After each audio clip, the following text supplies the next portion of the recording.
menjelaskan tentang definisi anak berkebutuhan khusus. Anak berkebutuhan khusus adalah anak yang secara signifikan mengalami kelainan atau penyimpangan baik secara fisik, mental, intelektual, sosial, dan emosional. Pengertian anak berkebutuhan khusus ini juga berkembang sejalan dengan kesadaran dan kemajuan peradaban kita. Menurut Heri Purwanto, pengertian dari anak berkebutuhan khusus adalah anak-anak yang memiliki keunikan tersendiri dalam jenis dan karakteristiknya. Keragaman anak berkebutuhan khusus terkadang menyulitkan guru dalam mengenali jenis dan memberikan layanan pendidikan yang sesuai. Dalam pedoman Direktorat PSLB 2006, ada beberapa jenis ABK yang sering kita kenali. Yang pertama yaitu anak tunanetra. Adalah anak yang mengalami gangguan daya penglihatan berupa kebutaan menyeluruh atau sebagian. Yang kedua yaitu anak tunarunggu, anak yang kehilangan seluruh atau sebagian daya pendengarannya sehingga tidak atau kurang mampu berkomunikasi secara verbal.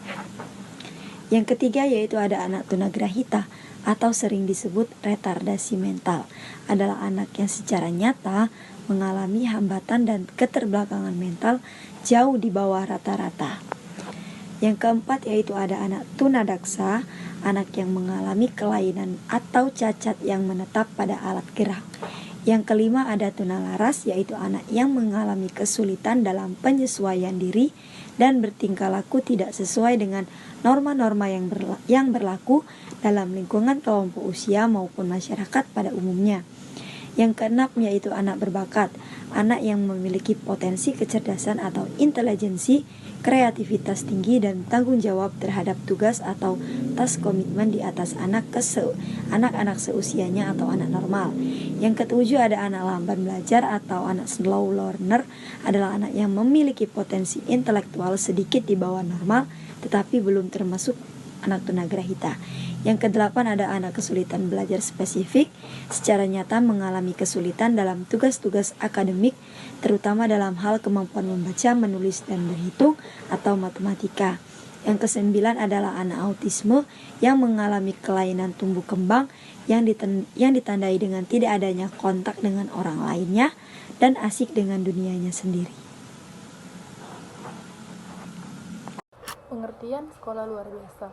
Sekolah luar biasa yaitu lembaga pendidikan memberikan kesempatan pembelajaran kepada anak yang berkebutuhan khusus.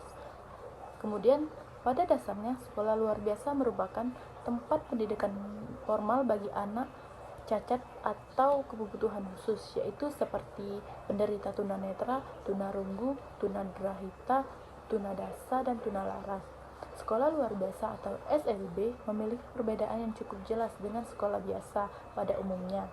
Sekolah luar biasa atau SLB diselenggarakan untuk anak-anak yang berkebutuhan khusus, sedangkan sekolah biasa bagi anak normal. Tidak hanya siswa yang diajarkan saja yang khusus. Di sekolah luar biasa juga memerlukan kurikulum, metode, dan guru yang mengajarnya khusus, sehingga dapat membantu dalam proses pembentukan karakter anak yang berkebutuhan khusus. Pembentukan karakter anak dalam dunia pendidikan memerlukan adanya kerjasama dan interaksi yang positif antara pihak manajemen, guru, orang tua, dan siswa. Kemudian interaksi yang positif dapat menciptakan kondisi yang timbal balik antara sekolah dan rumah. Orang tua mengetahui perkembangan yang terjadi pada anak selama anaknya sekolah, terutama guru yang memiliki peranan penting dalam membentuk karakter anak di kelas.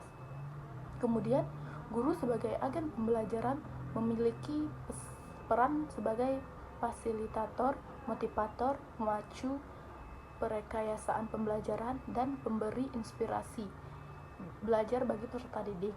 Kemudian, hal ini mengacu pada tugas seorang guru yang semestinya mampu melakukan tugasnya secara profesional yang harus ditempuh dengan mengikuti pendidikan profesi sesuai dengan bidang pekerjaannya. C. Pendidikan sekolah inklusif.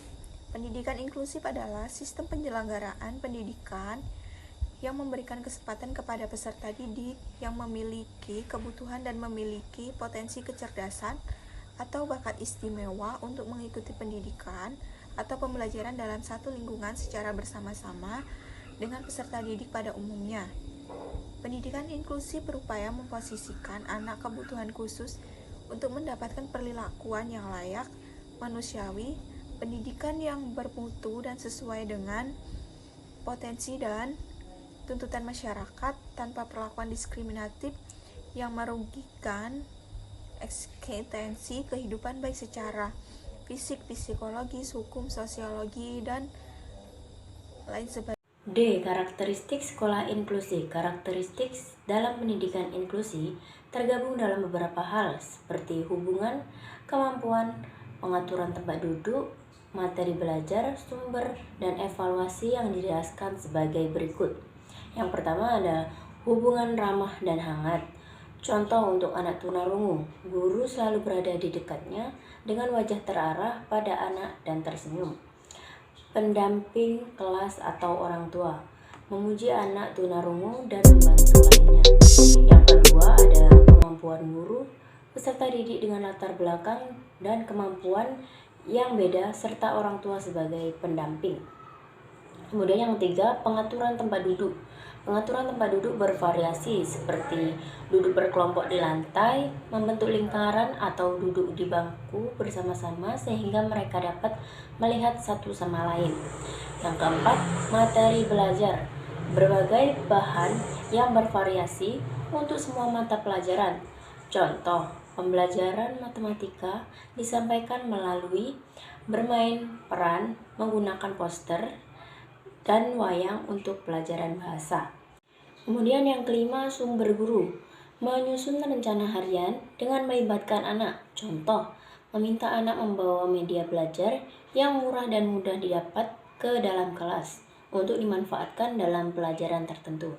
Yang terakhir yaitu evaluasi penilaian, observasi, portofolio, yakni karena karya anak dalam kurun waktu tertentu dikumpulkan dan dinilai.